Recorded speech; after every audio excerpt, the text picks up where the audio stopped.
Kodagu channel ವಾರ್ತೆಗಳ ಪ್ರಾಯೋಜಕರು Muliya Keshav Bhat and sons, Madikeri, Gonikoppa, Puttur, Bengaluru. Bharati radio house, electronic ಉಪಕರಣಗಳ ಬೃಹತ್ ಮಳಿಗೆ, ಗಣಪತಿ ಬೀದಿ, ಮಡಿಕೇರಿ, ಮುಖ್ಯ ರಸ್ತೆ, Gonikoppal. A2Z super market, Vishwamanava double road, Kuvempu Nagar, Mysuru. Wood look furniture, ಪೀಠೋಪಕರಣಗಳ ಬೃಹತ್ ಮಳಿಗೆ, ಆಲ್ವೆಸಲ್ ಟವರ್, ಕೊಯ್ನೂರು ರಸ್ತೆ, ಮಡಿಕೇರಿ. ಶಾರದಾ ಜ್ಯುವೆಲರಿ, ಕೊಡಗಿನ ಸಾಂಪ್ರದಾಯಿಕ ಆಭರಣಗಳ ವಿಶಾಲ ಮಳಿಗೆ, Aras road, Mysuru. Rohan city residential and commercial, Vijay, Mangaluru. ZRN Kaveri silks, art and craft emporium, ಅಪ್ಪಟ ರೇಷ್ಮೆ ಸೀರೆಗಳ ಮಳಿಗೆ, ಮೈಸೂರು ರಸ್ತೆ, ಮಡಿಕೇರಿ. ಶೋಷಿತ ವರ್ಗಗಳ ಧ್ವನಿಯಾಗಿರುವ ಮುಖ್ಯಮಂತ್ರಿ ಸಿದ್ದರಾಮಯ್ಯ ಅವರ ಮೇಲೆ ಬಿಜೆಪಿ ಹಾಗೂ ಜೆಡಿಎಸ್ ಪಕ್ಷಗಳು ನಡೆಸ್ತಾ ಇರುವ ಅಪಪ್ರಚಾರ ಹಾಗೂ ಪಿತೂರಿಯಿಂದ ಖಂಡಿಸಿ ಗುರುವಾರ ಅಹಿಂದ ಒಕ್ಕೂಟದಿಂದ ಕುಶಾಲನಗರ ಪಟ್ಟಣದಲ್ಲಿ ಪ್ರತಿಭಟನೆ ನಡೆಸಲಾಯಿತು. ಕೊಡಗು ಅಹಿಂದ ಒಕ್ಕೂಟ, ಮಡಿಕೇರಿ ಹಾಗೂ ಕೊಡಗು ಜಿಲ್ಲಾ ಕುರುಬ ಸಂಘ ಹಾಗೂ ವಿವಿಧ ಸಂಘಟನೆಗಳು ಹಾಗೂ ರಾಜಕೀಯ ಪಕ್ಷಗಳ ನೂರಾರು ಕಾರ್ಯಕರ್ತರು ಕುಶಾಲನಗರದ ಐಬಿ ಸರ್ಕಲ್ ಬಳಿಯಿಂದ ಫೀಲ್ಡ್ ಮಾರ್ಷಲ್ ಕಾರ್ಯಪ್ಪ ವೃತ್ತದವರೆಗೆ ಮೆರವಣಿಗೆ ನಡೆಸಿದರು. ಈ ಸಂದರ್ಭ ಮುಖ್ಯಮಂತ್ರಿ ಸಿದ್ದರಾಮಯ್ಯ ಅವರಿಗೆ ಜಯಘೋಷ ಹಾಕಿದ ಪ್ರತಿಭಟನಾಕಾರರು ಬಿಜೆಪಿ ಹಾಗೂ ಜೆಡಿಎಸ್ ಮುಖಂಡರ ವಿರುದ್ಧ ಆಕ್ರೋಶ ವ್ಯಕ್ತಪಡಿಸಿ ಧಿಕ್ಕಾರಗಳನ್ನು ಕೂಗಿದ್ರು. ಈ ಸಂದರ್ಭ ಶಾಸಕ ಡಾಕ್ಟರ್ ಮಂತ್ರಗೌಡ ಮಾತನಾಡಿ, ರಾಜ್ಯದ ಬಡವರು ಹಾಗೂ ಅವಕಾಶ ವಂಚಿತ ಜನರಿಗೆ ಗ್ಯಾರಂಟಿ ಯೋಜನೆಗಳ ಮೂಲಕ ಅವರ ಬದುಕಿಗೆ ನೆರವಾಗಿರುವ ಮುಖ್ಯಮಂತ್ರಿ ಸಿದ್ದರಾಮಯ್ಯ ಅವರ ಜನಪ್ರಿಯತೆಯಿಂದ ಸಹಿಸದೆ ಬಿಜೆಪಿ ಹಾಗೂ ಜೆಡಿಎಸ್ ಪಕ್ಷಗಳು ಮೂಢ ವಿಚಾರ ಮುಂದಿಟ್ಟುಕೊಂಡು ಪಾದಯಾತ್ರೆ ನಡೆಸ್ತಾ ಇರುವುದು ಹಾಸ್ಯಾಸ್ಪದವಾಗಿದೆ ಎಂದು ಲೇವಡಿ ಮಾಡಿದರು. ವಿಪಕ್ಷಗಳು ಸುಳ್ಳು ಆರೋಪಗಳನ್ನು ಮಾಡುತ್ತಾ ಸಿದ್ದರಾಮಯ್ಯ ಅವರಿಗೆ ಕಪ್ಪು ಚುಕ್ಕೆ ತರಲು ಹುನ್ನಾರ ನಡೆಸ್ತಾ ಇದ್ದಾರೆ. ಆದರೆ ಕಾನೂನು ನಮ್ಮ ಪರವಾಗಿದೆ. ಕಾನೂನಾತ್ಮಕ ಹೋರಾಟ ನಡೆಸುವ ಮೂಲಕ ಸಿದ್ದರಾಮಯ್ಯ ಅವರಿಗೆ ಮತ್ತಷ್ಟು ಶಕ್ತಿಯನ್ನು ತುಂಬುತ್ತೇವೆ ಎಂದರು.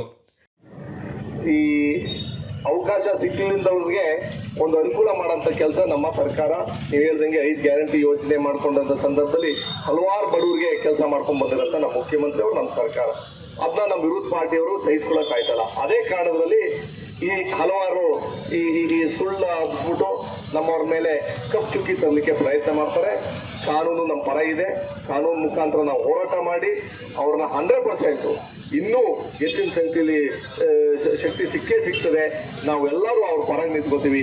ಅವರು ನನಗೆ ವೈಯಕ್ತಿಕವಾಗಿ ನನಗೆ ಸನ್ಮಾನ್ಯ ಸಿದ್ದರಾಮಯ್ಯ ಸಾಹೇಬ್ರ ಬಗ್ಗೆ ನನಗೆ ಗೊತ್ತಿರಂಗೆ ಅವ್ರು ಯಾವ ಆಸೆಗಳು ಇರಲಿಲ್ಲ.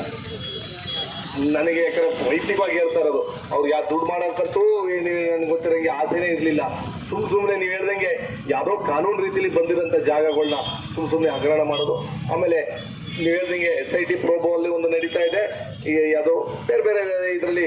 ಆಮೇಲೆ CBI ED ನೋಟಿಸು ಇದಕ್ಕೆ ಕೊಟ್ಟವ್ರು, ಯಾರು ವಾಲ್ಮೀಕಿ ಹಗರಣದಲ್ಲಿ. ಅದನ್ನ ಯಾಕೆ ಅವ್ರು ಏನು ಹೇಳೋರೆ, ಕಾನೂನು ರೀತಿಯಲ್ಲಿ ಯಾರು ಕ್ರಮ ತಗೋಬೇಕು ತಗೋತೀವಿ ಅಂತ ಅವರು ಘೋಷಣೆ ಮಾಡಾದ್ಮೇಲೆ ಅದ್ರ ಮಾತ್ರ ಚರ್ಚೆನೇ ಮಾಡೋದು ಅವಶ್ಯಕತೆ ಏನಿಲ್ಲ. ನಮ್ಮ ಮುಖ್ಯಮಂತ್ರಿಯವರು ನನಗೆ ವೈಯಕ್ತಿಕವಾಗಿ, ಆಮೇಲೆ ನಮ್ಮ ಕ್ಷೇತ್ರದಲ್ಲಿ ಹಲವಾರು ಯಶಸ್ವಿ ಕಾಮಗಾರಿ ಬಂದವ್ರೆ. ಮೊನ್ನೆನೇ ತಾನೇ ಬಂದಂಥ ಸಂದರ್ಭದಲ್ಲಿ ನಾವು ಮಳೆ ಹಾನಿ ಪ್ರಕರಣದಲ್ಲಿ ನಾವು ಎಲ್ಲ ಕಡೆ ಭೇಟಿ ಮಾಡಿದ ಸಂದರ್ಭದಲ್ಲಿ 100% ನಾವು ನಿಮ್ಮ ಜೊತೆ ನಿಂತಿರ್ತೀವಿ, ಹೆಚ್ಚಿನ ಅನುದಾನ ಕೊಡೋಕ್ಕೆ ನಾವು ಜವಾಬ್ದಾರಿ ತಗೋತೀವಿ ಅಂತ ಹೇಳೋರೆ. ಅದಕ್ಕೋಸ್ಕರ ನಮ್ಮ ಕ್ಷೇತ್ರದ ಎಲ್ಲಾ ಜನಾಂಗದವರು ಅವ್ರ ಪರ ನಿಂತ್ಕೋತಾರೆ. ನಮ್ಮ ಮುಖ್ಯಮಂತ್ರಿ ಅವರಿಗೆ ಶಕ್ತಿ ಕೊಡೋಕ್ಕೆ ನಾವು ನಿಂತ್ಕೋತೀವಿ ಅಂತ ಹೇಳ್ತಾ, ಬರೀ ನಮ್ಮ ಅಹಿಂದ ವರ್ಗದಲ್ಲ, ನಾವು ಪಾರ್ಟಿ ವತಿಯಿಂದಲೂ ನಮ್ಮ ಜೊತೆ ನಿಲ್ತೀವಿ ಅಂತ ಹೇಳ್ತಾ, ನಾಳೆ ಅಹಿಂದ ಒಕ್ಕೂಟದ ರಾಜ್ಯ ಪ್ರಧಾನ ಕಾರ್ಯದರ್ಶಿ KB ಶಾಂತಪ್ಪ ಮಾತನಾಡಿ, ಮುಖ್ಯಮಂತ್ರಿ ಸಿದ್ದರಾಮಯ್ಯ ಒಂದು ಶಕ್ತಿಯಾಗಿ ಬೆಳೆದಿದ್ದಾರೆ. ಈ ಶಕ್ತಿಯನ್ನು ದಮನ ಮಾಡಲು ಯಾರಿಂದಲೂ ಸಾಧ್ಯವಿಲ್ಲ. ಶೋಷಿತ ವರ್ಗಗಳ ಧ್ವನಿಯಾಗಿರುವ ಮುಖ್ಯಮಂತ್ರಿ ಸಿದ್ದರಾಮಯ್ಯ ಅವರ ವರ್ಚಸ್ಸಿಗೆ ಧಕ್ಕೆ ತರಲು, ಅವರ ದನಿಯನ್ನು ಅಡಗಿಸಲು ವಿರೋಧ ಪಕ್ಷಗಳು ಪಿತೂರಿಯನ್ನು ನಡೆಸ್ತಾ ಇವೆ ಎಂದು ಆರೋಪಿಸಿದರು.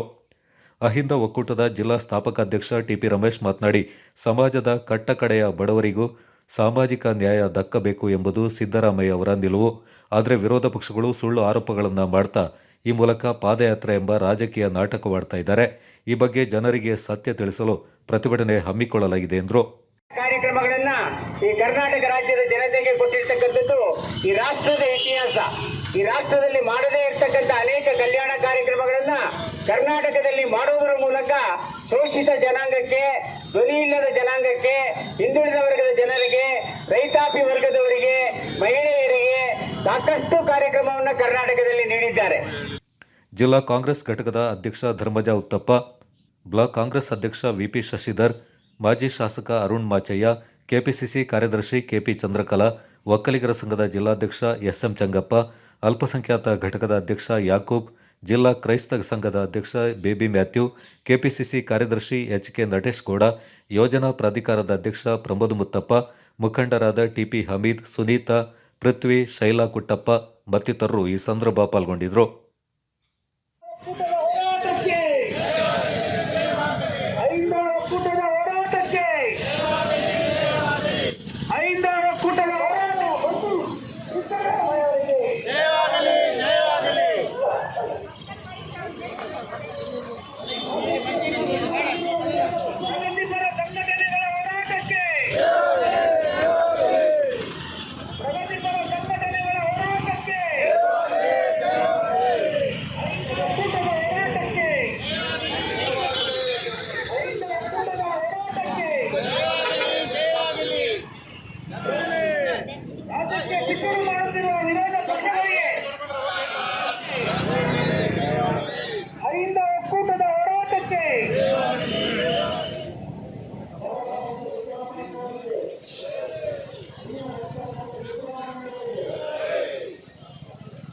ಸಹಕಾರಿಯಾಗ್ತದೆ ಅಂತ ಹೇಳೋದ್ರೆಲ್ಲ ತಾವು ಇವತ್ತು ತಿಳ್ಕೊಂಡಿದ್ದೀರಾ. ಇಂಥ ಒಂದು ಸಂದರ್ಭದಲ್ಲಿ ಇವತ್ತು ಏನೇ ಆರ್ಥಿಕ ಮುಗ್ಗಟ್ಟಾಗಿರ್ಲಿ, ಇವತ್ತು ಜನರಿಗೆ ಕೊಡ್ಲಿಕ್ಕಿರುವಂತ ಜನರಿಗೆ ನಾವು ಆಶ್ವಾಸನೆ ಕೊಟ್ಟಿದ್ದೀವಿ, 5 ಗ್ಯಾರಂಟಿಗಳು ಕೊಟ್ಟಿದ್ದೀವಿ. ಇವತ್ತು ಆರ್ಥಿಕ ಪರಿಸ್ಥಿತಿ ಎಷ್ಟೇ ಕಷ್ಟಗಳನ್ನು ಹೊಂದಿಕೊಂಡು ಇವತ್ತು ಅಭಿವೃದ್ಧಿಯನ್ನು ಕೂಡ ಹಿಂದಕ್ಕೆ ಬೆಳೆದಾಗೆ ಇವತ್ತು ರಾಜ್ಯದಲ್ಲಿ ಉತ್ತಮವಾಗಿ ಮುಖ್ಯಮಂತ್ರಿಗಳಾಗಿ ಸಿದ್ದರಾಮಯ್ಯ ಮತ್ತು ಉಪಮುಖ್ಯಮಂತ್ರಿಗಳಾಗಿ ಮಾನ್ಯ ಡಿ.ಕೆ. ಶಿವಕುಮಾರ್ ತಾವು ಸಚಿವ ಸಂಬಂಧ ನಮ್ಮ ಶಾಸಕರು ಇವತ್ತು ಕೆಲಸ ಮಾಡ್ತಿದ್ದಾರೆ.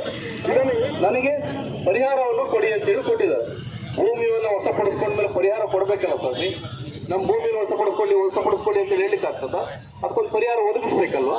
ಆ ಪರಿಹಾರ ಒದಗಿಸಿದ್ದು ಇದೇ ಪ್ರಕರಣವನ್ನ ಉಲ್ಲೇಖ ಮಾಡಿಕೊಂಡು ಏನ್ ಮಹಿಳೆಯರಿಗೆ ಕೊಟ್ಟರು ಹೈಕೋರ್ಟ್ ಆದೇಶದಲ್ಲಿ 14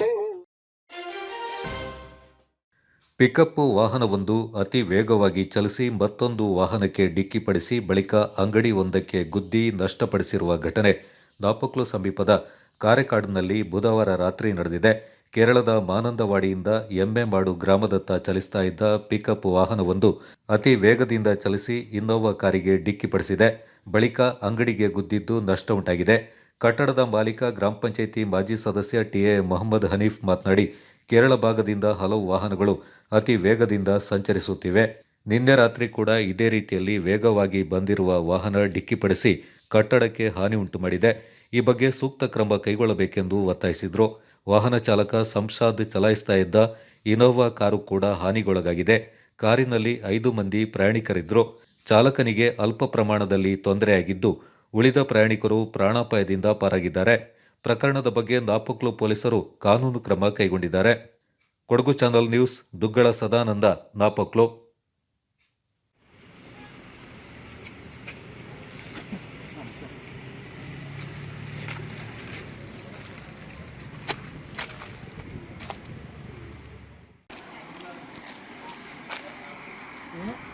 ತುಂಬ ಹಾನಿಯಾಗಿದೆ. ಇಲ್ಲಿ ನೋಡಿ, ಇಲ್ಲಿ ಬನ್ನಿ.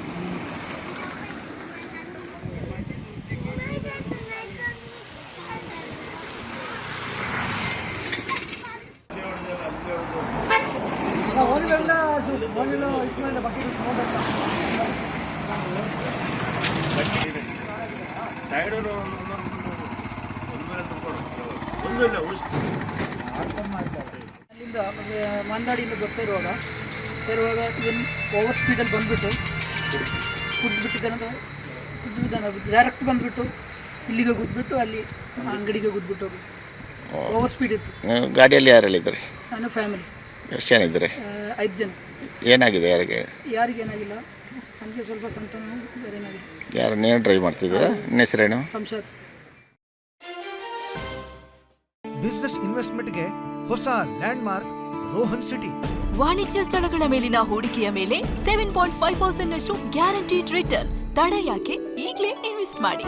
ನಿಮ್ಮ ಹೂಡಿಕೆಗೆ ಬೆಸ್ಟ್ ಪ್ರೈಸ್ ಸಿಗುವಾಗ ತಡ ಯಾಕೆ? ನಿಮ್ಮ ಸಕ್ಸಸ್ನ ಹೊಸ ಅಡ್ರೆಸ್ ರೋಹನ್ ಸಿಟಿ, ವಿಜಯ್, ಮಂಗಳೂರು.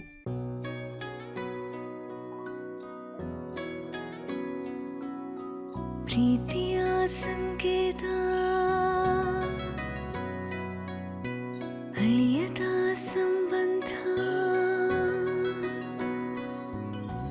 ನಗುವಿನ ಸೌಂದರ್ಯ, ಇದು ಸ್ನೇಹದ ಬಾಂಧವ್ಯ.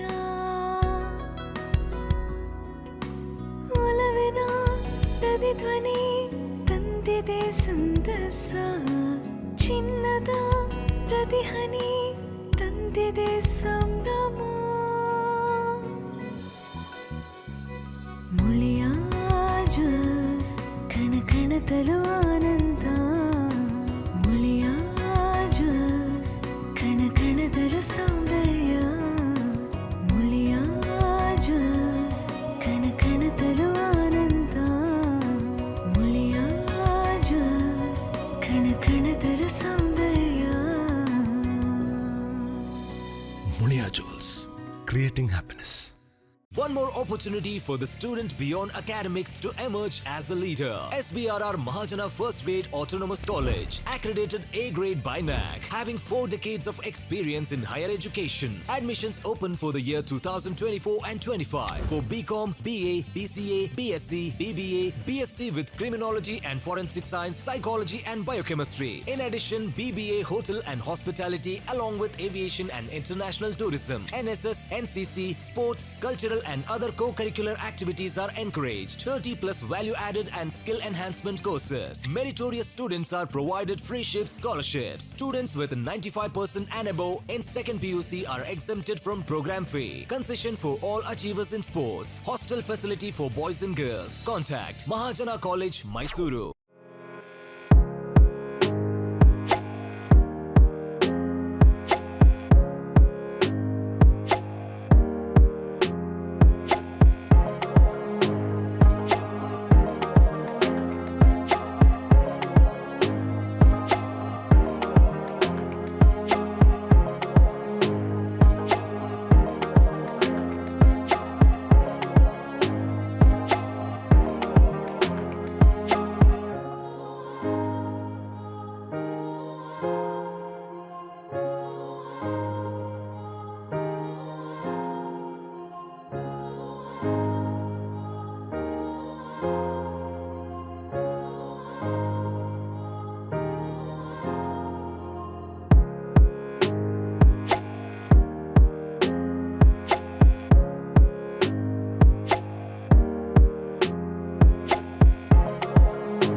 ಸಂಸ್ಕೃತಿ ಸಿರಿಬಳಗ ಟ್ರಸ್ಟ್ ಕೊಡಗು ಮತ್ತು ನ್ಯಾಷನಲ್ ಮೆಡಿಕೋಸ್ ಸಂಸ್ಥೆಯ ಕೊಡಗು ಘಟಕದ ಸಂಯುಕ್ತಾಶ್ರಯದಲ್ಲಿ ಆಗಸ್ಟ್ 15ರಂದು ಮಡಿಕೇರಿಯಲ್ಲಿ ಉಚಿತ ಆರೋಗ್ಯ ತಪಾಸಣಾ ಶಿಬಿರ, ಕವಿಗೋಷ್ಠಿ ಹಾಗೂ ದೇಶಭಕ್ತಿ ಗೀತೆ ಗಾಯನ ಸ್ಪರ್ಧೆ ನಡೆಯಲಿದೆ ಎಂದು ಟ್ರಸ್ಟ್ನ ಸ್ಥಾಪಕ ಅಧ್ಯಕ್ಷರಾದ ಈರಮಂಡ ಹರಿಣಿ ವಿಜಯ್ ತಿಳಿಸಿದ್ದಾರೆ. ನಗರದಲ್ಲಿ ಸುದ್ದಿಗೋಷ್ಠಿಯಲ್ಲಿ ಮಾತನಾಡಿದ ಅವರು, ನಗರದ ಪೊಲೀಸ್ ಮೈತ್ರಿ ಭವನದಲ್ಲಿ ಅಂದು ಬೆಳಿಗ್ಗೆ 10 ಗಂಟೆಯಿಂದ ಮಧ್ಯಾಹ್ನ 1:30ರವರೆಗೆ ಉಚಿತ ವೈದ್ಯಕೀಯ ಮತ್ತು ಶಸ್ತ್ರಚಿಕಿತ್ಸಾ ಶಿಬಿರ ನಡೆಯಲಿದೆ. ಕೊಡಗು ಜಿಲ್ಲಾ ಹೆಚ್ಚುವರಿ ಪೊಲೀಸ್ ವರಿಷ್ಠಾಧಿಕಾರಿ ಕೆಎಸ್ ಸುಂದರರಾಜ್ ಧ್ವಜಾರೋಹಣ ನೆರವೇರಿಸಿ ವೈದ್ಯಕೀಯ ಶಿಬಿರವನ್ನು ಉದ್ಘಾಟಿಸಲಿದ್ದಾರೆ.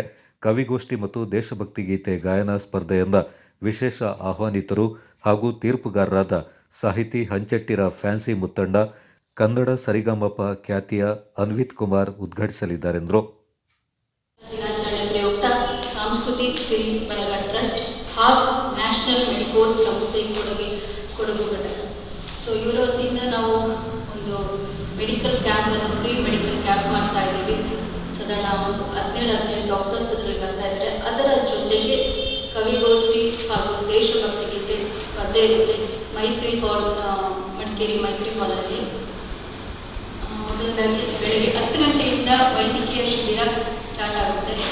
10:15 ಗಂಟೆಗೆ ಕೆಎಸ್ ಸುಂದರರಾಜ್, ಜಿಲ್ಲಾ ಹೆಚ್ಚುವರಿ ವರಿಷ್ಠಾಧಿಕಾರಿಗಳು ಕೊಡಗು, ಇವರಿಂದ ಧ್ವಜಾರೋಹಣ ಮತ್ತು ವೈದ್ಯಕೀಯ ಉದ್ಘಾಟನೆ ಆಗುತ್ತೆ. ತದನಂತರ ಶ್ರೀಮತಿ ಹಂಚೆಟ್ಟಿರ ಫ್ಯಾನ್ಸಿ ಮುತ್ತಣ್ಣ ಸಾಹಿತಿ, ಹಾಗೆ ಅನ್ವಿತ್ ಕುಮಾರ್ ಕನ್ನಡ ಸರಿಗಮಪ ಖ್ಯಾತಿಯಾಗಿರುವ ಹಾಗೂ ಚಲನಚಿತ್ರ ಹಿನ್ನೆಲೆ ಗಾಯಕರಾಗಿರುವ ಇವರಿಂದ ಕವಿಗೋಷ್ಠಿ ಹಾಗೂ ದೇಶಭಕ್ತಿ ಗೀತೆ ಉದ್ಘಾಟನೆ ಆಗುತ್ತೆ. ಸೊ ಒಂದು ಕಡೆ ಅಂದರೆ ಮೇನ್ ಹಾಲಲ್ಲಿ ಕವಿಗೋಷ್ಠಿ ದೇಶಭಕ್ತಿ ಗೀತೆ ಆಗ್ತಾ ಇರುತ್ತೆ, ಮತ್ತೊಂದು ಕಡೆ ವೈದ್ಯಕೀಯ ಶಿಬಿರ ಸ್ಟಾರ್ಟ್ ಆಗ್ತಾ ಇರುತ್ತೆ. ಮಧ್ಯಾಹ್ನ 1:15 ಗಂಟೆಗೆ ಇಂದ 2:30 ಗಂಟೆವರೆಗೂ 2:15ವರೆಗೂ ಭೋಜನ ವಿರಾಮ, ತದನಂತರ ಸಮಾರೋಪ ಸಮಾರಂಭ. ಅದರ ಉದ್ಘಾಟನೆ KS Sundararaj IPS, Shri S ಜಿಲ್ಲಾ ಪೊಲೀಸ್ ವರಿಷ್ಠಾಧಿಕಾರಿ ಕೊಡಗು ಇವರಿಂದ ಉದ್ಘಾಟನೆ ಸಮಾರಂಭ ಉದ್ಘಾಟನೆ, ಮತ್ತೆ ಅತಿಥಿಗಳ ಮಾತಿರುತ್ತೆ, ಸನ್ಮಾನ. ಬಹುಶಃ ಇದು ಕೊಡಗಿನಲ್ಲಿ ಪ್ರಥಮವಾಗಿ ಇವತ್ತು ಮಾಡುವಂಥದ್ದು. ಅದು ಕೂಡ ಸ್ವತಂತ್ರ ದಿನಾಚರಣೆ ದಿನ ಕೊಡಗಿನಲ್ಲಿ ಪ್ರಪ್ರಥಮವಾಗಿ ಈ ರೀತಿಯ ಒಂದು ಮೆಡಿಕಲ್ ಅಲ್ಲ ಎಲ್ಲ ಸಾರ್ವಜನಿಕರು ಕೂಡ ಕೂಡಿ, ಮತ್ತು ಜೊತೆಯಲ್ಲಿ ನೀವು ಪತ್ರಕರ್ತರು ಕೂಡ ನೀವು ಕೂಡ ಬರಬೇಕು. ನಿಮಗೂ ಕೂಡ ನಾವು ಫ್ರೀ ಚೆಕಪ್ಪನ್ನು ಮಾಡುವಂಥದ್ದು ಮೊನ್ನೆ ಕೂಡ ನಾವು ಡಾಕ್ಟರ್ ಮಾತಾಡಿದ್ವಿ. ಹಾಗೆಲ್ಲ ಮಾಡೋಣ, ಏಕೆಂದರೆ ಕಾಯಿಲೆ ಅಂತ ಹೇಳುವಂಥದ್ದು ಯಾವುದೋ ಒಂದು ಕಮ್ಯುನಿಟಿಗೆ ಯಾವುದೋ ಒಂದು ಇದಕ್ಕೆ ಬರೋದಲ್ಲ, ಎಲ್ಲರಿಗೂ ಮನುಷ್ಯ ಅಂತ ಹೇಳಿದರೆ ಇದೊಂದು ಸಣ್ಣ ಪುಟ್ಟ ಸಮಸ್ಯೆ ಇರುತ್ತೆ. ಮತ್ತು ನಮಗೆಲ್ಲರಿಗೂ ಬರುವಂಥದ್ದು ಯಾರು ಕೂಡ ನಾವು ಅವರನ್ನು ಚೆನ್ನಾಗಿ ನೋಡ್ಕೊಳ್ಳೋದು ನಮ್ಮ ಆ ಡಾಕ್ಟರ್ ವೃತ್ತಿ, ಅದರಿಂದ ನಾವು ಮಾಡ್ತೀವಿ ಅಂತ ಹೇಳುವಂಥ ಒಂದು ಪ್ರಾಂಶನ್ ಕೂಡ ಮಾಡಿದ್ದಾರೆ. ಅದರಿಂದ ಅವರು ಕೂಡ ಅವತ್ತು ತಾವೆಲ್ಲರೂ ಕೂಡ ಬರ್ಬೋದು. ಒಳ್ಳೆಯ ಒಂದು ಕಾರ್ಯಕ್ರಮ ಇದು. ಈ ಕಾರ್ಯಕ್ರಮ ನಾವು ಪ್ರಥಮ ಹಂತವಾಗಿ ನಾವು ಇವತ್ತು ಪ್ರಾರಂಭ ಮಾಡಿದ್ದೀವಿ ಆಗಸ್ಟ್ 15ರಂದು, ಮತ್ತು ಇದು ಹಂತ ಹಂತವಾಗಿ ನಾವು ಸಂಸ್ಕೃತಿ ಸಿರಿ ಬಳಗದಿಂದ ಬಹಳಷ್ಟು ಸಮಾಜ ಸೇವೆಯ ಕೆಲಸಗಳಲ್ಲಿ ನಾವು ಅನೇಕ ಬಾರಿ ಕೋವಿಡ್ ಫ್ರೀ ಉಚಿತ ಕ್ಯಾಂಪ್ಸ್ ಅನ್ನು ನಾವು ಹಮ್ಮಿಕೊಂಡಿದ್ದೇವೆ. ನಾನು ಇಂಡಿಯನ್ ಮೆಡಿಕಲ್ ಅಸೋಸಿಯೇಷನ್ ಕೊಡಗು ಘಟ್ಟದ ಪ್ರೆಸಿಡೆಂಟ್ ಆಗಿದ್ದೆ. ಸೊ ಆ ಸಮಯದಲ್ಲಿ ಸುಮಾರು ಅಶ್ವಿನಿ ಆಸ್ಪತ್ರೆಯಲ್ಲಿ 2000-2018ರವರೆಗೂ ನಾವು ಉಚಿತ ಶಸ್ತ್ರಚಿಕಿತ್ಸೆ ಕ್ಯಾಂಪನ್ನು ಹಮ್ಮಿಕೊಳ್ತಾ ಇದ್ವಿ. ಪ್ರತಿ ವರ್ಷ ಮಾಡ್ತಾ ಇದ್ದೀವಿ. ಕೋವಿಡ್ ಆದ ನಂತರ ನಾವು ಅದನ್ನು ಮಾಡಲಿಕ್ಕೆ ಆಗಲಿಲ್ಲ, ಕಾರಣಾಂತರದಿಂದ ಅದು ಕಂಟಿನ್ಯೂ ಆಗಲಿಲ್ಲ. ಸೊ ಆಲ್ಮೋಸ್ಟ್ 18 years ನಾವು continues every year world health day ದಿನ ಏಪ್ರಿಲ್ 7 ಅದರ ಫಲವಾಗಿ ಅಶ್ವಿನಿ ಆಸ್ಪತ್ರೆಯಲ್ಲಿ ನಾವು ಉಚಿತವಾಗಿ ಎಂಟೈರ್ ಡಿಸ್ಟ್ರಿಕ್ಟ್ ಮಾಡ್ಕೊಂಡು ಬಂದಿದ್ದೇವೆ. ಸೊ ನಮಗೆ ಇದರ ಅನುಭವ ತುಂಬ ಇದೆ. ಫ್ರೀ ಉಚಿತ ಕ್ಯಾಂಪ್, ಉಚಿತ ಸರ್ಜರಿ ಎವ್ರಿ ಇಯರ್ ನಾವು ಮಾಡ್ಕೊಂಡಿದ್ದೀವಿ. ಈಗ ಸೋಮವಾರಪೇಟೆಯಲ್ಲಿ ಇತ್ತೀಚೆಗೆ ನಡೆದ ದರೋಡೆ ಪ್ರಕರಣವನ್ನು ಭೇದಿಸಿರುವ ಪೊಲೀಸರು 7 ಮಂದಿ ಆರೋಪಿಗಳನ್ನು ಬಂಧಿಸಿದ್ದಾರೆ. ದಕ್ಷಿಣ ಕನ್ನಡ ಜಿಲ್ಲೆಯ ಕುದುಮಾರು ಗ್ರಾಮದ ಡ್ರೈವರ್ ವೃತ್ತಿಯ ಕೆ ರೋಷನ್, ಕನ್ಯಾನ ಗ್ರಾಮದ ಕೃಷಿಕ ಸತೀಶ್ ರೈ, ವಿಟ್ಲ ಪಡ್ನೂರು ಗ್ರಾಮದ ಪೈಂಟರ್ ಕೆ ಗಣೇಶ್, ವೀರಕಂಬ ಗ್ರಾಮದ ಕಾರ್ಮಿಕ ಕುಸುಮಾಕರ, ವಿರಾಜಪೇಟೆ ಪಟ್ಟಣದ ಶಿವಕೇರಿ ಅರ್ಚಕ ಸೂರ್ಯಪ್ರಸಾದ್ ಭಟ್ಟ, ಸೋಮರಪೇಟೆ ವೆಂಕಟೇಶ್ವರ ಬ್ಲಾಕ್ನ ಸಿಲ್ವರ್ ಮರ ವ್ಯಾಪಾರಿ HP ವಿನೋದ್ ಕುಮಾರ್, ಹೆಬ್ಬಾಲೆ ಗ್ರಾಮದ ಕಾರ್ಮಿಕ ಬಿ ಮೋಹನ್ ಕುಮಾರ್ ಬಂಧಿತ ಆರೋಪಿಗಳು. ಜುಲೈ 29ರಂದು ರಾತ್ರಿ 8:45 ಸಮಯದಲ್ಲಿ ಪಟ್ಟಣದ ಅನೂಷಾ ಮಾರ್ಕೆಟಿಂಗ್ ಏಜೆನ್ಸಿ ಮಾಲೀಕರಾದ ನೇಮರಾಜ್ ಹಾಗೂ ಪತ್ನಿ ಆಶಾ ಅವರು ಸ್ಕೂಟರ್ನಲ್ಲಿ 6.18 ಲಕ್ಷ ರೂಪಾಯಿಗಳನ್ನು ಮನೆಗೆ ತೆಗೆದುಕೊಂಡು ಹೋಗುತ್ತಿದ್ದ ಸಂದರ್ಭ ಕಿಬ್ಬೆಟ್ಟ ರಸ್ತೆಯಲ್ಲಿ ಕಾರು ಮತ್ತು ಬೈಕ್ನಲ್ಲಿ ಬಂದ ಆರೋಪಿಗಳು ಸ್ಕೂಟರನ್ನು ಅಡ್ಡಗಟ್ಟಿ ದರೋಡೆ ನಡೆಸಿದ್ರು. ಆರೋಪಿಗಳಿಂದ 3,02,000 ರೂಪಾಯಿ ವಶಪಡಿಸಿಕೊಳ್ಳಲಾಗಿದೆ. ಕೃತ್ಯಕ್ಕೆ ಬಳಸಿದ 2 ಕಾರುಗಳು, 9 ಮೊಬೈಲ್ಗಳನ್ನು ವಶಪಡಿಸಿಕೊಳ್ಳಲಾಗಿದೆ. SP ಕೆ ರಾಮರಾಜನ್ ಮಾರ್ಗದರ್ಶನದಲ್ಲಿ ASP Sundar Raj, DYSP Gangadharappa, inspector ಮುದ್ದು ಮಾದೇವ, PSI ಗೋಪಾಲ ಹಾಗೂ ಅಪರಾಧ ಪತ್ತೆದಳ DCRB ಸಿಬ್ಬಂದಿಗಳು ಕಾರ್ಯಾಚರಣೆಯಲ್ಲಿ ಪಾಲ್ಗೊಂಡಿದ್ದರು.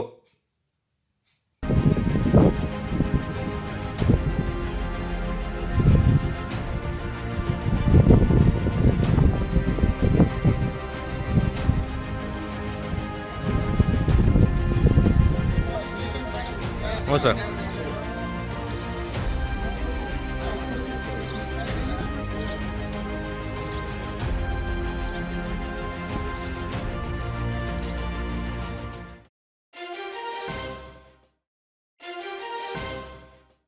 ಪೊನ್ನಂಪೇಟೆಯ ಕೂರ್ಗ್ ಇನ್ಸ್ಟಿಟ್ಯೂಟ್ ಆಫ್ ಟೆಕ್ನಾಲಜಿಯ AI ಮತ್ತು ML ವಿಭಾಗದ ವತಿಯಿಂದ ಕಾರ್ಗಿಲ್ ವಿಜಯ ದಿವಸವನ್ನು ಸಂಭ್ರಮದಿಂದ ಆಚರಣೆ ಮಾಡಲಾಯಿತು. ಕಾರ್ಯಕ್ರಮಕ್ಕೆ ಮುಖ್ಯ ಅತಿಥಿಯಾಗಿ ಪಾಲ್ಗೊಂಡಿದ್ದ ನಿವೃತ್ತ ಮೇಜರ್ ಡಾಕ್ಟರ್ ಖುಷ್ವಂತ್ ಕೋಳಿಬೈಲು ಅಮರ್ ಜವಾನ್ ಸ್ಮಾರಕಕ್ಕೆ ಪುಷ್ಪಾರ್ಚನೆ ಮಾಡಿ ಮಾತನಾಡಿ, ಇಂಜಿನಿಯರ್ಗಳು ರಕ್ಷಣಾ ಇಲಾಖೆಯಲ್ಲಿ ಬಹುಮುಖ್ಯ ಪಾತ್ರವನ್ನು ವಹಿಸ್ತಾರೆ ಎಂದು ಇಸ್ರೇಲ್ ದೇಶದ ಉದಾಹರಣೆಯೊಂದಿಗೆ ವಿವರಿಸಿದರು. ಕಾರ್ಯಕ್ರಮದ ಅಧ್ಯಕ್ಷತೆ ವಹಿಸಿ ಮಾತನಾಡಿದ ಕೊಡವ ಎಜುಕೇಷನ್ ಸೊಸೈಟಿಯ ಕಾರ್ಯದರ್ಶಿ ರಾಕೇಶ್ ಪೂವಯ್ಯ, ದೇಶದ ಭದ್ರತೆಗೆ ಸೈನಿಕರ ಪಾತ್ರ ಬಹುಮುಖ್ಯವಾಗಿದೆ. ರಕ್ಷಣಾ ವ್ಯವಸ್ಥೆಯಲ್ಲಿ ತಂತ್ರಜ್ಞಾನದ ಪಾತ್ರ. ವಿದ್ಯಾರ್ಥಿಗಳು ಕೃತಕ ಬುದ್ಧಿಮತ್ತೆಯನ್ನು ಬಳಸಿ ದೇಶದ ರಕ್ಷಣಾ ವ್ಯವಸ್ಥೆಗೆ ಸಹಕಾರಿಯಾಗುವಂತೆ ತಾಂತ್ರಿಕ ಅನ್ವೇಷಣೆಗಳನ್ನು ಮಾಡಬೇಕೆಂದು ಸಲಹೆ ಮಾಡಿದರು. ಕಾಲೇಜಿನ ಪ್ರಾಂಶುಪಾಲರಾದ ಡಾಕ್ಟರ್ ಎಂ ಬಸವರಾಜ, ಸಿಐಟಿ ಪ್ರಾಧ್ಯಾಪಕ ವೃಂದ, ಬೋಧಕೇತರ ವೃಂದದವರು ಹಾಗೂ ವಿವಿಧ ವಿಭಾಗದ ವಿದ್ಯಾರ್ಥಿಗಳು ಈ ಸಂದರ್ಭ ಪಾಲ್ಗೊಂಡಿದ್ದರು. ಕೊಡಗಿನಲ್ಲಿ ಸುಯೋಗ್ ಮೆಡ್ಸಿಟಿ ಮೆಡಿಕಲ್ ಸೆಂಟರ್ ಆರಂಭ. ಮೈಸೂರಿನ ಸುಪ್ರಸಿದ್ಧ ಸುಯೋಗ್ ಸೂಪರ್ ಸ್ಪೆಷಾಲಿಟಿ ಆಸ್ಪತ್ರೆಯ ಅನುಭವಿ ವೈದ್ಯರುಗಳ ಸೇವೆ ಕೊಡಗಿನ ಗೋಣಿಕೊಪ್ಪಲಿನಲ್ಲಿ ಆರಂಭಗೊಂಡಿದೆ. Suyog Medcity medical centre, Kaveri complex, ಮುಖ್ಯ ರಸ್ತೆ, ಗೋಣಿಕೊಪ್ಪಲು. ಡಾಕ್ಟರ್ ಶರತ್ ಕುಮಾರ್, ಜೀರ್ಣಾಂಗ ಶಸ್ತ್ರಕ್ರಿಯಾ ತಜ್ಞರು. ಇವರು ಪ್ರತಿ ಮಂಗಳವಾರ ಬೆಳಿಗ್ಗೆ 10 ರಿಂದ ಮಧ್ಯಾಹ್ನ 1 ಗಂಟೆಯವರೆಗೆ ಗೋಣಿಕೊಪ್ಪಲಿನ ಸುಯೋಗ್ ಮೆಡ್ಸಿಟಿ ಮೆಡಿಕಲ್ ಸೆಂಟರ್ನಲ್ಲಿ ಲಭ್ಯವಿರುತ್ತಾರೆ. ಡಾಕ್ಟರ್ ಅಭಿಜಿತ್, ಮೂತ್ರಜನಕಾಂಗ ಶಸ್ತ್ರಕ್ರಿಯಾ ತಜ್ಞರು. ಇವರು ಪ್ರತಿ ಮಂಗಳವಾರ ಬೆಳಗ್ಗೆ 10 ಗಂಟೆಯಿಂದ ಮಧ್ಯಾಹ್ನ 1 ಗಂಟೆವರೆಗೆ ಸುಯೋಗ್ ಮೆಡ್ಸಿಟಿ ಮೆಡಿಕಲ್ ಸೆಂಟರ್ನಲ್ಲಿ ಲಭ್ಯವಿರುತ್ತಾರೆ. ಡಾಕ್ಟರ್ ರವಿಕುಮಾರ್, ಹೃದಯ ತಜ್ಞರು. ಇವರು ಪ್ರತಿ ಶುಕ್ರವಾರ ಬೆಳಗ್ಗೆ 9:30 ರಿಂದ 11 ಗಂಟೆಯವರೆಗೆ ಲಭ್ಯವಿರುತ್ತಾರೆ. ಡಾಕ್ಟರ್ ಸುಯೋಗ್ ಯೋಗಣ್ಣ, ಶ್ವಾಸಕೋಶ ತಜ್ಞರು. ಇವರು ಪ್ರತಿ ಶುಕ್ರವಾರ ಮಧ್ಯಾಹ್ನ 12 ರಿಂದ 1 ಗಂಟೆಯವರೆಗೆ ಗೋಣಿಕೊಪ್ಪಲಿನ ಸುಯೋಗ್ ಮೆಡ್ಸಿಟಿ ಮೆಡಿಕಲ್ ಸೆಂಟರ್ನಲ್ಲಿ ಲಭ್ಯವಿರುತ್ತಾರೆ. ಸುಯೋಗ್ ಸೂಪರ್ ಸ್ಪೆಷಾಲಿಟಿ ಆಸ್ಪತ್ರೆಯ ಪ್ರಸಿದ್ಧ ವೈದ್ಯರುಗಳನ್ನು ಕೊಡಗಿನ ಗೋಣಿಕೊಪ್ಪಲಿನಲ್ಲಿ ಭೇಟಿ ಮಾಡಲು ಕರೆ ಮಾಡಿ ತಮ್ಮ ಹೆಸರುಗಳನ್ನು ನೋಂದಾಯಿಸಿಕೊಳ್ಳಬಹುದು. Suyog Medcity medical centre, Kaveri complex, ಮುಖ್ಯ ರಸ್ತೆ, Gonikoppal. Mobile 9036032123 9036033123. Suyog Medcity medical centre, Kaveri complex, Gonikoppal.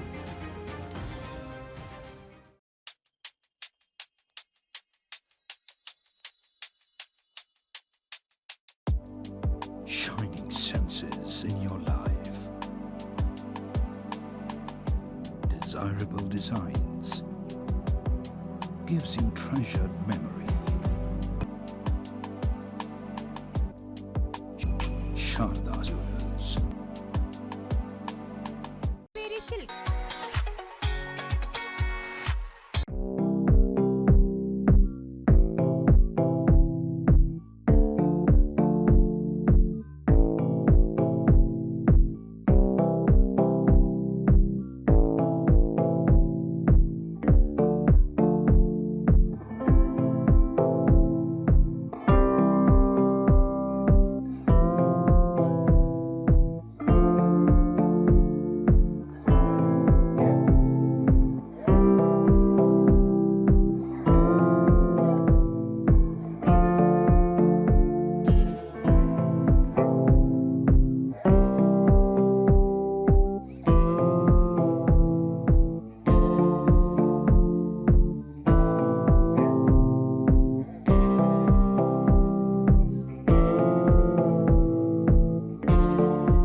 ಆರೋಗ್ಯ ಮತ್ತು ಕುಟುಂಬ ಕಲ್ಯಾಣ ಇಲಾಖೆ, ಶಿಶು ಕಲ್ಯಾಣ ಇಲಾಖೆ, ಆಲೂರು ಸಿದ್ದಾಪುರ ಪ್ರಾಥಮಿಕ ಆರೋಗ್ಯ ಕೇಂದ್ರ ಇವರ ಸಂಯುಕ್ತಾಶ್ರಯದಲ್ಲಿ ಕಣಿವೆ ಬಸವನಹಳ್ಳಿ ಗ್ರಾಮದ ಅಂಗನವಾಡಿ ಕೇಂದ್ರದಲ್ಲಿ ಸ್ತನ್ಯಪಾನ ಸಪ್ತಾಹವನ್ನು ಹಮ್ಮಿಕೊಳ್ಳಲಾಯಿತು.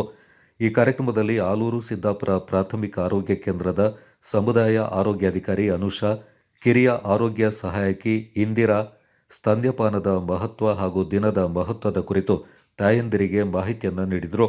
ಕಾರ್ಯಕ್ರಮದಲ್ಲಿ ಆಲೂರು ಸಿದ್ದಾಪುರ ಪಿಡಿಒ ಹರೀಶ್, ಗ್ರಾಮ ಪಂಚಾಯಿತಿ ಸದಸ್ಯ ಪಿಎನ್ ಗಂಗಾಧರ್, ಕಿರಿಯ ಆರೋಗ್ಯ ಸಹಾಯಕಿ ಇಂದಿರಾ, ಆಶಾ ಕಾರ್ಯಕರ್ತೆ ಮೀನಾಕ್ಷಿ, ಅಂಗನವಾಡಿ ಶಿಕ್ಷಕಿ ಕಾವ್ಯ, ಸಿಬ್ಬಂದಿ ಪವಿತ್ರ ಮುಂತಾದವರು ಪಾಲ್ಗೊಂಡಿದ್ದರು. ಈ ಸಂತಾನೋತ್ಪತ್ತಿ ಕ್ರಿಯೆ ನಡೆಯದೆ 7 ರಿಂದ 10 ದಿನ ಅಷ್ಟೇ. ಸೊಳ್ಳೆ ಹುಟ್ಟುತ್ತಾ ಮೊದಲನೇ ದಿನ ದೊಡ್ಡ ಸೊಳ್ಳೆ ಏನ್ ಮಾಡುತ್ತೆ, ಮರಿ ಇಡುತ್ತೆ. ಮರಿ ಇಟ್ಬಿಟ್ಟು ಅದೇನಾಗುತ್ತೆ, ಪ್ಯೂಪ ಆಗುತ್ತೆ. ಪ್ಯೂಪ ಅಂದ್ರೆ ಸ್ವಲ್ಪ ಮುಂದೆ ಗರ್ಭ ಇರುತ್ತೆ, ಸೊಳ್ಳೆ ಹುಳಗಳಿರುತ್ತಲ್ವಾ, ಅದು ಮೂತಿ ಹತ್ರ ಏನಿರುತ್ತೆ ದಪ್ಪಗಿರುತ್ತೆ. ಅದು ಹುಳ ಅಂತ ಹಂಗೆ ಬಿಡ್ಬಾರ್ದು. ಅದು ನೆಕ್ಸ್ಟ್ ಲಾರ್ವಾಗಿ, ಲಾರ್ವದಿಂದ ದೊಡ್ಡ ಸೊಳ್ಳೆ ಆಗ್ಬಿಟ್ಟು ರೋಗನ ಹರಡುತ್ತೆ. ಇದರ ಲಕ್ಷಣಗಳು ಏನೇನು ಅಂತ ಗೊತ್ತಾ? ಒಂದು ಪ್ರಶಸ್ತವಾದ ಸಮಯ ಇದು. ಈ ಸಮಯದಲ್ಲಿ ನಾವು ಆರೋಗ್ಯ ಬಗ್ಗೆ ಎಚ್ಚರಿಕೆ ವಹಿಸಬೇಕು. ಆಗ ನಮ್ಮ ಗ್ರಾಮ ಪಂಚಾಯತಿ ಕೂಡ ಏನು ಸ್ವಚ್ಛತೆ ಬಗ್ಗೆ ಏನು ಅರಿವು ಮೂಡಿಸ್ತಾ ಇದ್ದೀವಿ, ಮತ್ತೆ ಬೇರೆ ಬೇರೆ ಕಾರ್ಯಕ್ರಮ ಹಮ್ಮಿಕೊಂಡಿದ್ದೀವಿ. ಆ ಮೂಲಕನೂ ಜನರಿಗೆ ಒಂದು ಅರಿವು ಮೂಡಿಸುವಂಥ ಕಾರ್ಯಕ್ರಮವನ್ನು ನಾವು ಮಾಡ್ತಾ ಇದ್ದೀವಿ. ಈ ಕಾರಣದಿಂದ ಜನರ ಸಹಕಾರ ಮುಖ್ಯ. ಯಾವುದೇ ಒಂದು ಯೋಜನೆ ಅನುಷ್ಠಾನ ಆಗಬೇಕಾದ್ರೆ ಅದನ್ನು ಯಶಸ್ವಿ ಆಗಬೇಕಂದ್ರೆ ಜನರ ಸಹಭಾಗಿತ್ವ ಮತ್ತೆ ಸಹಕಾರ ಮುಖ್ಯ. ಜನರು ಏನು ಮಾಡಬೇಕು, ನಾವು ಏನು ಮಾಡ್ಬೇಕಂತ ಹೇಳ್ತೀವಲ್ಲ, ಅದಕ್ಕೆ ಒಂದು 80% ಅವ್ರು ಸಹಕಾರ ಕೊಟ್ಟರೆ ಆ ಒಂದು ಕಾರ್ಯಕ್ರಮ, ಅದು ಯೋಜನೆ ಅನುಷ್ಠಾನ ಖಂಡಿತ ಅದು ಸಮರ್ಪಕವಾಗುತ್ತೆ ಅಂತ ನನ್ನ ಭಾವನೆ. ಸೊ ಈ ನಿಟ್ಟಿನಲ್ಲಿ ಈ ಒಂದು ಕಾರ್ಯಕ್ರಮ ಎಷ್ಟು ಕಡಿಮೆ ಸಂಖ್ಯೆಯಲ್ಲಿ ಬಂದರೂ ಪರವಾಗಿಲ್ಲ, ಅದು ಆದಷ್ಟು ಅವರು ಪಕ್ಕದವ್ರಿಗೆ ಮತ್ತು ಅರ್ಹತೆ ಇರೋರಿಗೆ ಯಾರು ತಾಯಿಯಂದ್ರೆ ಹಾಗೆ ನಮ್ಮ ಸಿಸ್ಟರ್ ಹೇಳಿದ್ರು ಎಲ್ಲ ಅದ್ರ ಬಗ್ಗೆ ವಿವರಣೆ ಮಾಡಿದ್ದಾರೆ. ಹೆಚ್ಚಿನ ಅಂಶ ಇದು ತಾಯಿಯಿಂದ ಗಮನ ಕೊಡಬೇಕಾಗಿದ್ದು, ನಮಗಂತೂ ಏನು ಹೇಳೋದದ್ದು ಏನಿಲ್ಲ. ಇದಕ್ಕೆಲ್ಲ ಪೂರ್ವಕ ಪಾತ್ರಧಾರಿಗಳು ತಾಯಿಯಂದಿರು.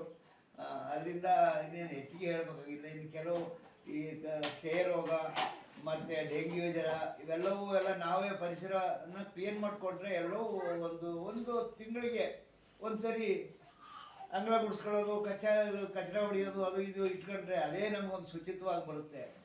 ಇಷ್ಟು ಹೇಳೋಕ್ಕೆ. ಕೊಡಗು ಜಿಲ್ಲೆಯ ಬಹಳಷ್ಟು ತೋಟಗಳ ಲೈನ್ ಮನೆಗಳಲ್ಲಿರುವ ಆದಿವಾಸಿ ಕಾರ್ಮಿಕ ವರ್ಗ ಶೋಷಣೆ ಮತ್ತು ದೌರ್ಜನ್ಯಕ್ಕೆ ಒಳಗಾಗ್ತಾ ಇದೆ ಎಂದು ಆರೋಪಿಸಿರುವ ಆದಿವಾಸಿ ಹಕ್ಕುಗಳ ಸಮನ್ವಯ ಸಮಿತಿಯ ಜಿಲ್ಲಾ ಸಂಚಾಲಕ ವೈಕೆ ಗಣೇಶ್, ಜಿಲ್ಲಾಡಳಿತ ಮತ್ತು ಪೊಲೀಸ್ ಇಲಾಖೆ ಸೂಕ್ತ ತನಿಖೆಯನ್ನು ನಡೆಸಿ ನ್ಯಾಯ ಒದಗಿಸಲು ಮುಂದಾಗಬೇಕೆಂದು ಒತ್ತಾಯಿಸಿದ್ದಾರೆ.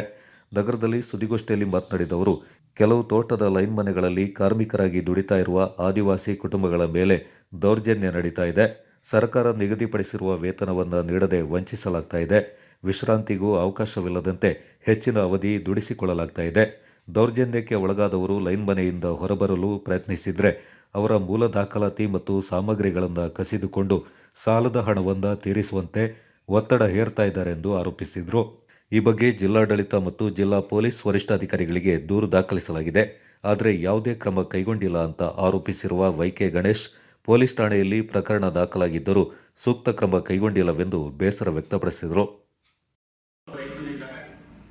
ಅವರು ಒಬ್ಬನೇ ಹೊರಟ ಮಾಲೀಕರವರು, ಅವರ ಹೆಂಡತಿ ಬೆಳಿಗ್ಗೆ 8 ಗಂಟೆಯಿಂದ ರಾತ್ರಿ 11-12 ಗಂಟೆ ತನಕ ಕೂಡ ಅವರ ಬಂಗಲೆಗೆ ಇರಬೇಕು ಪರಿಸ್ಥಿತಿ ಇದೆ. ಇದ್ರ ಬಗ್ಗೆ ದೂರು ಕೂಡ ಕೊಟ್ಟಿದ್ದೇವೆ. ಜಿಲ್ಲಾ ವರಿಷ್ಠಾಧಿಕಾರಿ ಮತ್ತು ಜಿಲ್ಲಾಧಿಕಾರಿಗೂ ಕೂಡ ಕೊಟ್ಟಿದ್ದೇವೆ. ಈ ರೀತಿಯಲ್ಲಿ ಕಂಪ್ಲೇಂಟ್ ಕೊಟ್ಟು ಕೂಡ 2 ಸರಿ ಕೂಡ ಕಂಪ್ಲೇಂಟ್ ಕೊಟ್ಟಿದ್ದೇವೆ. ಅದು ಕೂಡ ಯಾವುದೇ ಫಲಿತಾಂಶ ಸಿಕ್ಕಿಲ್ಲ. ಮತ್ತು ಪುಟ್ಟ ಪೊಲೀಸರವರು ಕೂಡ ಮಾಲೀಕರ ಪರವಾಗಿ ನೀವು ಅವರಿಗೆ ನಿಮ್ಮ 1 ಲಕ್ಷ ರೂಪಾಯಿ ಸಾಲ ಮಾಡಿಕೊಟ್ಟು ನಿಮ್ಮ ಸಾಲನ ಬಟ್ಟೆಗಳ ತಗೊಳ್ಳಿ ಅಂತ ಈ ರೀತಿಯಲ್ಲಿ ಮಾತಾಡುವಂಥದ್ದು ನಮ್ಮ ಕೊಡಗು ಜಿಲ್ಲೆಯಲ್ಲಿ ನಡೀತಿದೆ. ಅದರಿಂದ ಜಿಲ್ಲಾಧಿಕಾರಿಗಳಿಗೂ ಮತ್ತು ವರಿಷ್ಠ ಪೊಲೀಸ್ ಅಧಿಕಾರಿಗಳು ಆದಿವಾಸಿಗಳ ಬಗ್ಗೆ, ಲೈನ್ ಇರುವಂಥ ಆದಿವಾಸಿಗಳ ಬಗ್ಗೆ ಸ್ವಲ್ಪ ತನಿಖೆ ನಡೆಸಿ ಯಾವ ರೀತಿಯಲ್ಲಿ ಅಂತ ಗೊತ್ತಾಗುತ್ತೆ ಸರ್ಕಾರಕ್ಕೆ. ಇದಕ್ಕೆಲ್ಲ ಕಾರಣ ಸರ್ಕಾರ ಒಂದು ಸೋಲುಗಳನ್ನು ಕಳೆದುಕೊಳ್ಳಿ ಪರಿಸ್ಥಿತಿ ಬರಕಿಲ್ಲ ಅಂತ ಕರ್ನಾಟಕ ಆದಿವಾಸಿ ಹಕ್ಕುಗಳ ಸಮನ್ವಯ ಸಮಿತಿಯ ಜಿಲ್ಲಾ ಸಂಚಾಲಕರಾಗಿ ತಿಳ್ಕೊಳ್ತಿದ್ದೇನೆ. ಮಡಿಕೇರಿ ತಾಲೂಕು ಸವಿತಾ ಸಮಾಜದ ವತಿಯಿಂದ RT-18 ವಿಶೇಷ ಕಾರ್ಯಕ್ರಮ ನಗರದ ಬಾಲಭವನದಲ್ಲಿ ನಡೆಯಿತು. ಕಾರ್ಯಕ್ರಮದ ಅಧ್ಯಕ್ಷತೆಯಿಂದ ತಾಲೂಕು ಸವಿತಾ ಸಮಾಜದ ಮಹಿಳಾ ಘಟಕದ ಅಧ್ಯಕ್ಷರಾದ RB ವಸಂತಿ ಅವರು ವಹಿಸಿದ್ದರು. ಕಾರ್ಯಕ್ರಮವನ್ನು ಉದ್ಘಾಟಿಸಿ ಮಾತನಾಡಿದವರು, ಇಂದಿನ ಕಾಲದಲ್ಲಿ ವಿಶೇಷ ಆಚರಣೆಗಳು ಬಹಳ ಕ್ಷೀಣಿಸ್ತಾ ಇದೆ. ಮುಂದಿನ ದಿನಗಳಲ್ಲಿ ಸಾಂಪ್ರದಾಯಿಕ ಆಚರಣೆಗಳಲ್ಲಿ ಎಲ್ಲರಿಂದ ಸೇರಿಸುವ ಪ್ರಯತ್ನ ಮಾಡೋಣವೆಂದರು. ನಂತರ ಅತಿಥಿಗಳಾಗಿ ಭಾಗವಹಿಸಿದ ಜಿಲ್ಲಾಧ್ಯಕ್ಷರಾದ ದೊರೇಶ್ ಅವರು ಇಂತಹ ವಿಶೇಷ ಕಾರ್ಯಕ್ರಮಗಳನ್ನು ಆಯೋಜಿಸಿರುವಂತಹ ಸವಿತಾ ಸಮಾಜಕ್ಕೆ ಧನ್ಯವಾದ ತಿಳಿಸಿದರು. ಮುಂದೆ ಕೂಡ ಎಲ್ಲ ಕಡೆಯಿಂದ ಕಾರ್ಯಕ್ರಮ ಆಯೋಜನೆ ಮಾಡುವ ಹಾಗೆ ಆಗಬೇಕೆಂದರು. ತಾಲೂಕು ಸವಿತಾ ಸಮಾಜದ ಅಧ್ಯಕ್ಷರಾದ MT ಮಧು, ಕ್ರೀಡಾ ಅಧ್ಯಕ್ಷರಾದ ಮಧು ಚೆಟ್ಟಿಮಾನಿ, ಗೌರವಾಧ್ಯಕ್ಷರಾದ ಈರಪ್ಪ, ಅವಿನಾಶ್ ಭಟ್ಲಪ್ಪ ಮತ್ತಿತರರು ಈ ಸಂದರ್ಭ ಪಾಲ್ಗೊಂಡಿದ್ದರು.